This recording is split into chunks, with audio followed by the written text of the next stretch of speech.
ئەگەرە تەوێ بزانی ئیسلام کێیە بە وێنەیەکی تەختیتی ئەیسەلمێنین و بزانین ڕێژەیان چەندە لە جیهاندا. ئیسلام شیعە ئیسلامە شیعە؟ نا ئەوان ڕێزی عایشە ناگرن. عایشە ژنە ئەزیزەکەی پێغەمبەرە و دایکی موسڵمانان. دەی ئەو ئەمیشمان لابرد.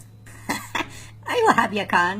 نا ئەتوانیان نبینی چۆن مەکەیان وێران کردو و ئەیانوێت قەبرەکەی پێغەمبەر هەڵکەنن وەکو مەڵە؟ دەی بە ئەمەشیان لابین. دەی ئەحمەدیەکان چی؟ نا ئەوانیش پێیان وایە بوودا پێغەمبەر بووە. ئامۆژگارەکانی پێغەمبەریان پشتگوێ خستووە. پشتیان بەستۆ بە سروشت بۆ شارستانیەتی خۆیان.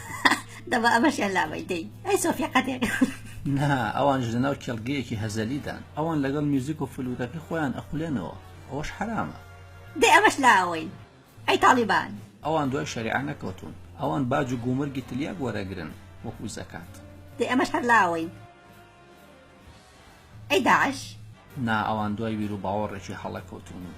ئەشکەنجە و ئازاردان کوا لە ئیسلامدا هەیە. ئیسلام ئاشتیە. دەی ئەمەش لابین. ئەی زەواجکردن لەگەڵ کشتی مناڵە و بەربارانی ژن.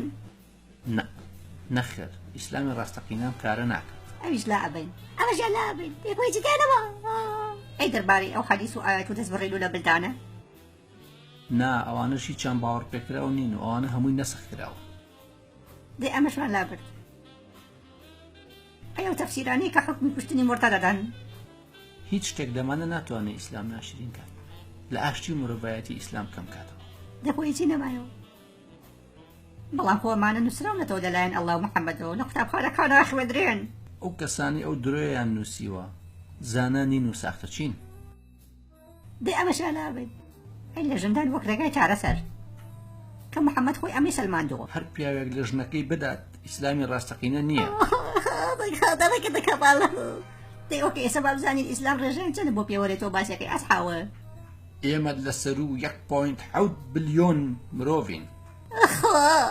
ئەمەش خێراترین دینی جیهانە.